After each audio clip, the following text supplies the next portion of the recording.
እንደምን ዋላችሁ? እንዴት ከረማችሁ ተማሪዎች? ካለፈው ከቆምንበት የአድዋ ሌጋሲ ኤንድ ሳክሴሽን ክራይሲስ፣ አድዋ ኤንድ ፖስት አድዋ ኢትዮጵያን ፖለቲክስ ኢን ጀነራል፣ በሌላው አመለካከት ማለት ነው። አድዋ ሪዛልቱና ከዛ በኋላ ፖስት አድዋ ኢትዮጵያን ፖለቲክስ የምናይ ይሆናል። አሁን የምንጀምረው ከሲግኒፊካንስ ኦፍ አድዋ፣ ኢምፖርታንስ ኦፍ አድዋ ማለት ነው። ኢምፖርታንስ ኦፍ አድዋ፣ ሪዛልት ኦፍ አድዋ፣ ኮንሲኩዌንስ ኦፍ አድዋ፣ ሁሉንም በየትኛውም መንገድ መጠቀም ይቻላል። ኢንተርናል ኢምፓክት፣ አንድ guaranteed Ethiopian political independence, making it sole independent African country recognized by colonial powers. አንዱ ይሄ ነው። የኢትዮጵያን የፖለቲካ ነጻነት ዋስትና ሰጥቷል አድዋ። ብቸኛው የአፍሪካ ነጻ ሀገር እንድትሆን እኛ ብቻ አይደለም ነጻነት አገኘን ያለው፣ እነሱም አውሮፓውያኖቹ ራሳቸው እውቅና እንዲሰጡ አድርጓል። ሁለት forged Ethiopian destiny free from colonial rule። እርግጥ ነው የኢትዮጵያን የወደፊት ዕጣ ፈንታ አድዋ ወስኗል። ምን ብሎ? ከቅኝ ግዛት ነጻነች ብሎ፣ ነጻነን ብለን አሁን ድረስ የምንኮራበት ማለት ነው። ሶስት showed Ethiopians that remaining united made them strong and invincible። አይበገሬ መሆናችንን ያሳየ ምን ስንሆን? ዩናይትድ ስንሆን፣ የጋራ ስንሆን አይበገሬ መሆናችንን ያረጋገጠ ነው ኢንተርናሊ። ሶስት enable Ethiopia to sign several boundary treaties with the neighboring colonial powers። በዙሪያችን የሚገኙ የአውሮፓ ቀኝ ገዢዎች ኢትዮጵያን እውቅና ሰጥተው ከኢትዮጵያ ጋር የድንበር ሶስት ነው በድንበር ማካለል አግሪመንት፣ ዲሊሚቴሽን እና ዲማርኬሽን ይባላል። የድንበር ማካለል ስራ ተሰርቷል። ምንም እንኳን ዲማርኬት ባይደረግ ምልክት መጀመሪያ አግሪመንት ወረቀት ላይ ነው፣ ዲሊሚቴሽንም ወረቀት ላይ ነው። ከዚህ በኋላ ከዚህ በላይ ከዚህ በታች እየተባለ ዲሊሚት ይደረጋል። መጨረሻ ግን የማይጠፋ ምልክት ማድረግ ግድ ነው። ብዙዎቹ እነዚህ የባውንደሪ ትሪቲዎች የድንበር ስምምነቶች ምንም እንኳን እንደ ድክመት ብናያቸውም ዲማርኬት አልተደረጉም፣ የማይጠፋ ምልክት አልተደረገባቸውም። ኤክስተርናል ሪዘልት ኦር ኢምፓክት ኦፍ አድዋ፣ አንድ ሪስቶርድ ብላክ ዲግኒቲ ኤንድ ፕራይድ ግሎባሊ ኢንክሉዲንግ ኢን ሳውዝ አፍሪካ ኤንድ ዩናይትድ ስቴትስ። ስራውት ዘ ወርልድ ያሉ ጥቁሮች የጥቁር ክብርና ኩራት መገለጫ ሆኗል አድዋ ለሁሉም። በደቡብ አፍሪካ ኢንዊች ደቡብ አፍሪካን ለብቻው የገለጸበት ምክንያት አፓርታይድ ስለነበረ፣ የዘር መድሎ ስለነበረ። ኤንድ ኢን ዘ ዩናይትድ ስቴትስ ኢቨን ዞ አሜሪካን ሲቪል ዋር ሲያልቅ ኦፊሻሊ ስሌቨሪ ኤንድ ስሌቭ ትሬድ ጠፍቷል ተባለ። ጥቁሮችም የመምረጥ መብት ተሰጣቸው አይደል? ሬሻል ዲስክሪሚኔሽን ስላልጠፋ ለጥቁሩ ኩራት እና ክብር መገለጫ ሪስቶርድ እንዲያደርግ አድርጓል። ሁለት ቶት አፍሪካን ዛት ዋይት ኮሎናይዜሽን ዌር ኖት ኢንቪሲብል። ይሄ ነገር ነው። ይሄ ትልቅ ነገር ነው። ኢናዘር ወርድ ምን ማለት ነው? አድዋ አንድ ነገር ፕሩቭ አድርጓል። የነጭ አይበገሬነትን ዲስፕሩቭ አድርጓል። ይሸነፋል አፍንጫውን ይባላል ብሎ አረጋግጧል። ኢናዘር የነጭ ጨበላይነት ኢንቪሲብል አለመሆኑን ያረጋገጠ ነው አድዋ። ላብራቶሪ ነው ለኛ። ዘ ዋይት ኮሎናይዘርስ ዌር ኖት ኢንቪሲብል ይላል እዚህ። ዌር ኢንቪሲብል በፊት አይበገሬ የነበሩ ነጮች። ሶስት ጌቭ ኢምፑትስ ኦር ኢት ቢካም ግብአት ማለት ነው ቱ አንቲ ኮሎኒያል ስትራግል ኤንድ ኮንትሪቢዩት ቱ ዘ ሙቭመንት ላይክ ፓንአፍሪካኒዝም፣ ኢትዮጵያኒዝም፣ ራስ ተፈሪያኒዝም የሚባለው የጥቁሮች ንቅናቄን ከፍተኛ መሰረት ጥሎ ያለፈ ነው አድዋ። ለፓን አፍሪካኒዝም ሙቭመንት አለው መጨረሻው ላይ እዚህ 12ኛ ክፍል ላይ እናገኘዋለን። ኢትዮጵያኒዝም ኢን ሴንትራል እና ሳውዘርን አፍሪካ ነው። ኪምባጉይዝም፣ ዎች ታወር ሙቭመንት ምናምን የሚባሉት አሉ። እነዚህ በሙሉ ቱ ዊች ግሩፕ ዩ አር ቢሎንግ ስትለው አይ ቢሎንግ ቱ ኢትዮጵያኒዝም ይላል። ኢትዮጵያን መሆን ማለት ነው። ኤንድ ራስ ተፈሪያኒዝም የሚባሉ ለጥቁር ንቅናቄዎች ከፍተኛ መሰረት ጥሎ ያለፈ ነው። እዚህ ላይ መጨመር ያለብን ነገር አንድ የጣሊያን ጠቅላይ ሚኒስቴር የነበሩት በጊዜው ክሪስፒ ይባላሉ ሪዛይንድ ስልጣኑን በፈቃዱ እንዲለቅ ተደርጓል። ይሄ የፖለቲካ ክራይስ በጣሊያን ያመጣ ነው። ዘን አፍተር የምንሄደው ፖስት አድዋ ኢትዮጵያን ፖለቲክስ ነው። ሚኒሊክ ኤንድ ፕሮብሌም ኦፍ ሰክሴሽን ኮሎኒያል ኮንሰርን ፎሎዊንግ ሚኒሊክ ፈርስት ስትሮክ 1906 ብሪቴን ፍራንስ ኤንድ ኢታሊ ኮንክሉድ ዘ ትሪፓትሪያት ትሪቲ ቱ ሴፍጋርድ ዜር ቴሪቶሪያል ኢንትረስት ኢን ዘ ኢቨንትስ ኦፍ ሳክሴሽን ስትራይፍ። እኛ ሀገር ሳክሴሽን ከየት ነው የሚጀምረው? ከአክሱም፣ ከዛም ዛግዌም፣ ከዛም ሜዲቫል ፔሪድ የዛግዌ ፔሪድ፣ ከዛም ያው ሚኒሊክ መጣላቸው ሳክሴሽን። ሚኒሊክ ታመመ። የፈርስት ስትሮክ 1906 የራሱ የሆነ ወንድ ልጅ የለውም። ዘውዱን ማን ይተካው ችግር ነው። 1906 አት ዘ ሴም ታይም በዙሪያችን የሚገኙ ሶስቱ ቅኝ ገዦች እንግሊዝ፣ ፈረንሳይና ጣሊያን ትሪፓትሪያት ትሪቲ ተስማሙ። ኢት ሪሜይንድ ኦን ፔፐር፣ ወረቀት ላይ የቀረ ነው ይሄ ስምምነት። ትሪፓርቲየት ማለት ብዙ ነገር እንዳትገው ሶስት ማለት ነው። በቃ እንግሊዝ፣ ፈረንሳይና ኢጣሊ ምን ለማድረግ ሚኒሊክ ከሞተ በኋላ ሳክሴሽን ፕሮብሌም ተፈጥሮ እርስ በርሳቸው ሲዋጉ በትክክል በቃ ለመውሰድ ብለው ባያስቀምጡትም ምንድን ነው የሚለው?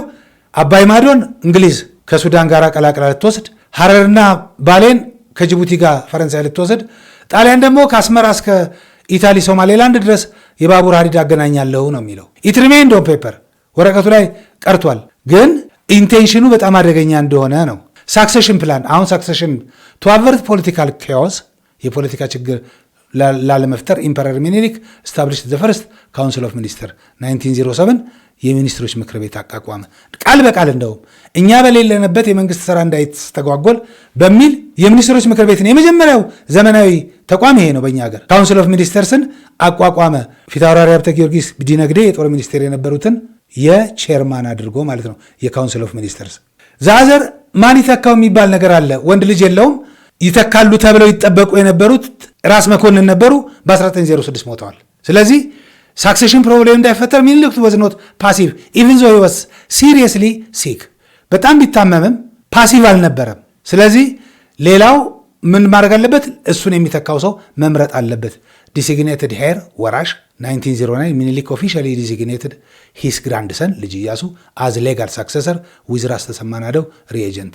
ራስ ቢትወደድ ተሰማ ናደው ነው።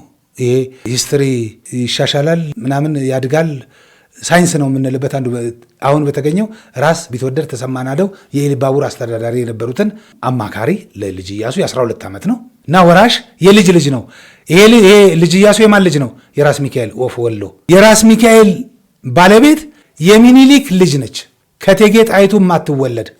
ሶ ሳክሴሽን ፕሮብሌሙን ልጅ ኢያሱ ደግሞ የ12 ዓመት ልጅ ስለሆነ እሱን የሚያማክረው ያስፈልጋል። ራስ ቢትወደድ ተሰማ ናደውን አዝሪ ኤጀንት አድርጎ ሾመ። አስዩም ዛት ዩ አር ኢን ኤ ፖዚሽን ኦፍ ምናምን ጣይቱ ብለን እናስብ። በጣይቱ ቦታ ሆናቸው አስቡት።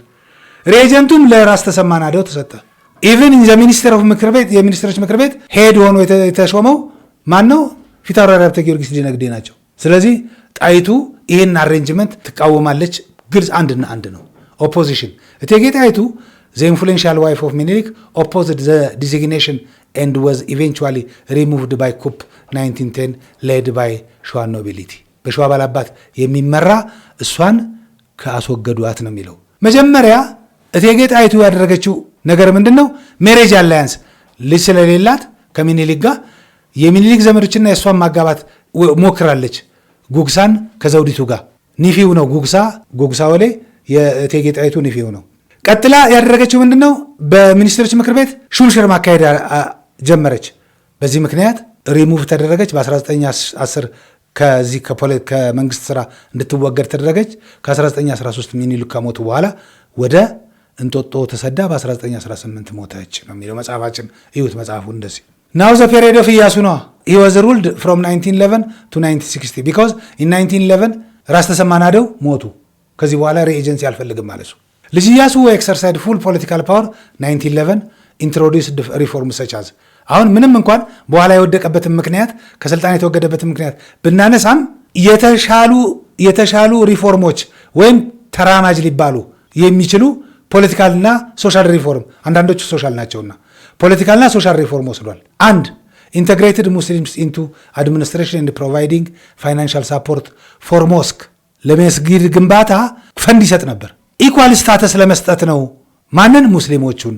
ግን በሌላ በኩል የሚተረጎመት አለ፣ በኋላ እናገኘዋለን። ኢንትሮዲሲንግ ኦዲቲንግ ገቨርንመንት ፕሮፐርቲ ለመጀመሪያ ጊዜ ነው ኦዲት የሚባል ነገር ኢያሱን ያቋቋመው። ለማንን? የመንግስትን ሀብት። ሁለቱን ፕራክቲሶች ቋረኛና ሌባ ሻይ እነሱ ምን እንደሆኑ ገልጻለሁ። እነሱ ሁለቱ መወገድ አለባቸው። እነዚህ ሁለት ፕራክቲሶች ቋረኛ ማለት ከሳሽና ተከሳሽ አንድ ላይ ታስረው ፍትህ ፍለጋ ወይም ጭቃሹን ፍለጋ አብረው የሄዱበት የነበረ ትራዲሽን ነው፣ ባህላዊ ጁዲሻሪያል ነው። ሁለተኛው ደግሞ ሌባ ሻይ ነው። አንድ ዕቃ ከአንድ መንደር ሲጠፋ አንድ ሕፃን ልጅ ወስደው ኢንቶስቲኬትድ ያደርጉታል። የሆነ ነገር ያጠጡትና ሌባ ሻይ ጠጥቷል ይባላል። አብኖርማል ይሆናል። ሲዞር ብሎ አንዱ ቤት ሲተኛ ሌባው እዛ ነው ተብሎ ይገመታል። እነዚህ ሁለቱን ባድ ትራዲሽን እንዲጠፉ ያደረገው ልጅ ኢያሱ ነው። ዋት ወዝ ዘ ኦፖዚሽን ለመውደቁ ወይም ምክንያት ወይም ተቃዋሚዎቹ ምን እያሉ ነው የተቃወሙት? አንድ ሂ አንታጎነስ ዘ ሸዋ ኖቢሊቲ ባይ ፕሮሞቲንግ አሊስ ኤንድ ሪላቲቭስ ዘመዶቹ ማትሪሞኒያል ይለዋል መጽሐፋችሁ። ማትሪሞኒያል ማለት በእናቱ በኩል የሚመጡ ዘመዶቹን ፕሮሞት ማድረግ አጌነስት ዘ ሸዋ ኖቢሊቲ ማድረግ ጀመረ። ሂስ ሪሊጂየስ ፖሊሲ ዋዝ ኮንትሮቨርሻል ኤንድ ዩዝድ ባይ adversaries to accuse him ፌቨሪንግ እስላም ሰለመ ብለው ማውራትም ጀመሩ። ኢናዲሽን ቱዛት ይሄ ምንድነው ፖሊጋመስ ሜሬጅ ብዙ ሚስቶች ያገባል። ይዟቸው የሚመጣው ቤተመንግስት ነው። ቤተመንግስቱ ደግሞ ያ ዘውድ አለ። ዘውዱ ደግሞ እግዚአብሔር አድሮበታል ተብሎ ይታሰባል። በዘመኑ ነው የምናወራው። ሂስትሪ የሚታየው በዛው ነው። ስለዚህ አረከሰው ተብሎ መወራት ጀመረ። እሱ ቅድም እንደዛ ላይ እንደነገርኳችሁ ሙስሊሞቹን ኢኳል ስታተስ ለመስጠት ያደረገው ነው። ኮንትሮቨርሻል ያደረገው እዚህ ነው። ይህን የማይቀበሉና የሚቀበሉ አሉ ማለት ነው። ተቃዋሚዎቹ ደግሞ አረከሰው ነው፣ እንደውም ሙስሊም ሆነ ለእስላሞቹ አበረ የሚለውን ነገር ይዘው እንዲመጡ አስችሏቸዋል። 2 ፎሪን አንታጎኒዝም የውጭ ጠላትም ነበረበት። ኢያሱ የውጭ ጠላትም ነበረበት። ይህ ሳፖርትድ ዘ ናሽናሊስት ኢን ሶማሌ የሚገኝ እንግሊዝና ጣሊያንን የሚወጋ ሰኢድ አብዱልሐሰን የሚባልን ሰውዬ በደንብ የሞራልና የማቴሪያል እርዳታ ይሰጥ ነበር። ልጅ ኢያሱ ፎሎውድ ፕሮ ጀርመን ኤንድ ፕሮ ተርኪሽ ፖሊሲ ዱሪንግ ዘ ፈርስት ወርልድ ዋር። አስቡት፣ ይሄም ማለት ነው ኢንተርናሽናል ዳይሜንሽን የነበረው የኛ ትንሹ ኢያሱ። ይሄ ታይሙ የአንደኛው ዓለም ጦርነት ዘመን ነው። የጀርመንና የቱርክ ደጋፊ ፍሬንድሺፕ አጋርነት የነበረው ነው። ይሄ ለማን አላርም ሆኗል? ለማን ማስጠንቀቂያ ሆኗል? ለእንግሊዝ፣ ለፈረንሳይና ለኢጣሊ። ምን አድርገዋል?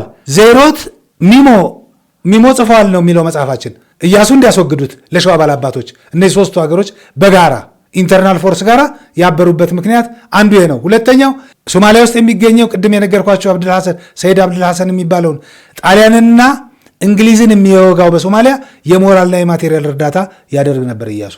ዲስፖዚሽን። ሌላው ኢንተርናል እዚህ ጋር ኦፖዚሽን አንድ ያልተነሳች ነገር አለች። ሌላው ያደረገው ነገር ምንድን ነው?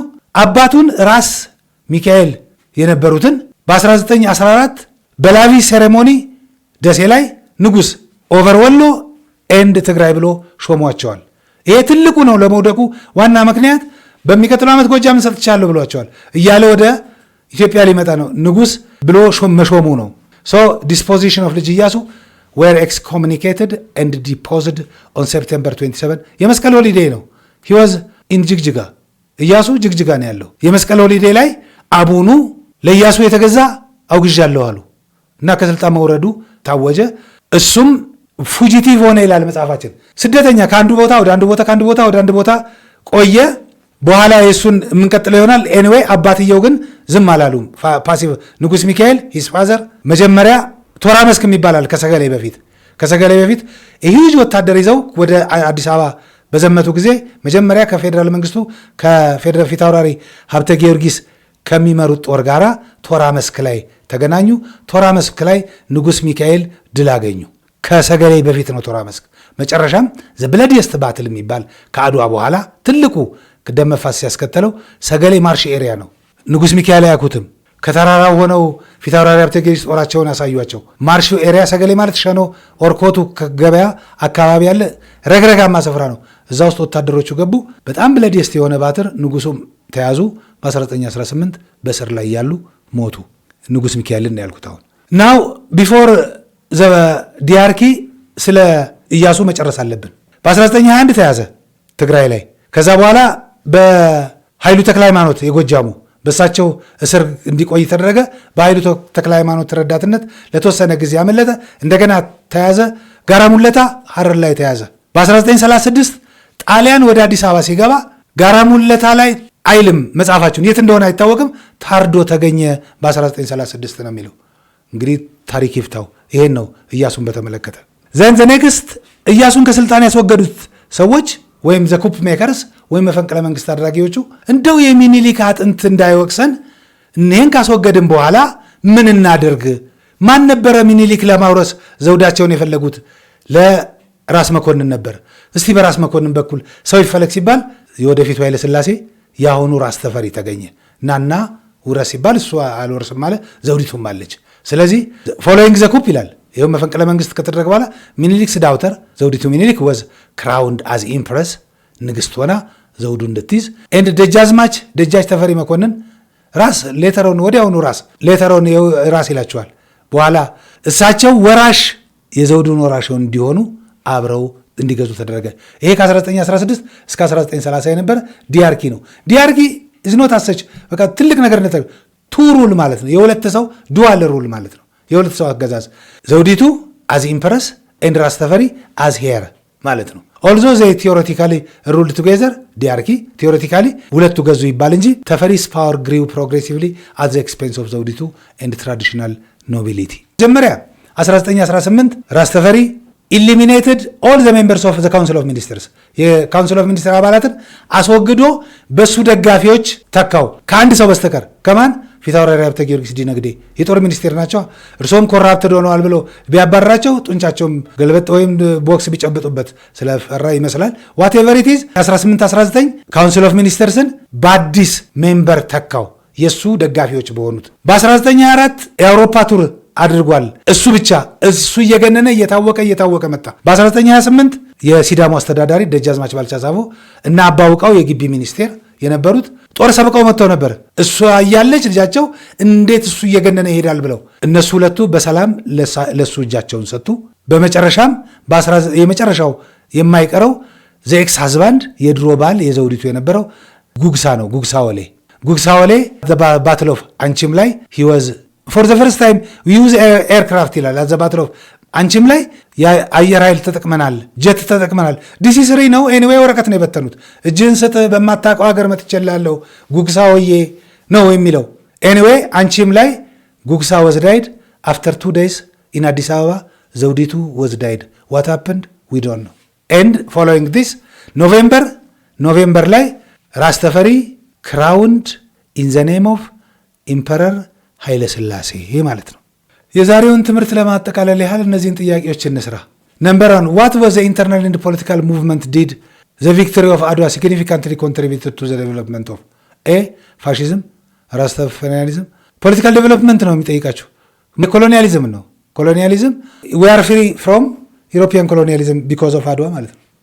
2 ዋት ዋዝ ዘ ኔም ኦፍ ዘ ትሪቲ ሳይንድ ባይ ብሪቴን ፍራንስ ኤንድ ኢታሊ 1906 ኤምድ አት ፕሮቴክቲንግ ዜር ኢንትረስት ኢን አንቲሲፔሽን ኦፍ ኢምፐረር ሚኒሊክስ ዴይዝ።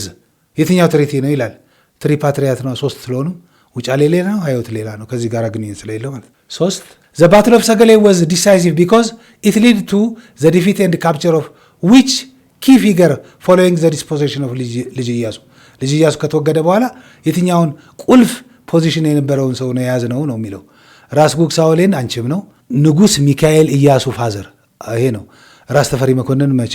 ዛሬ ትምህርት በዚሁ ያበቃል። በሚቀጥለው እስከምንገናኝ ሰላም ሁኑልኝ። ቻው ቴንኪዩ።